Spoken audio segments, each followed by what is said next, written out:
हे प्रभु, हम क्या करेंगे अकेला हो।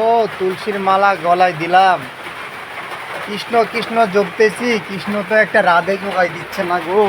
কি যে করি ঠাকুর। আর রাধে রাধে যে কত প্রকারের আছে ভগবানে জানে। কিছু কিছু রাধে টাকার পাগল, কিছু কিছু রাধে মানুষের বরের পাগল, কিছু কিছু রাধে আবার অর্থের পাগল। স্বামীর পাগল আর রাধেরা খুব কম হতেছে এখনকার লাইফে।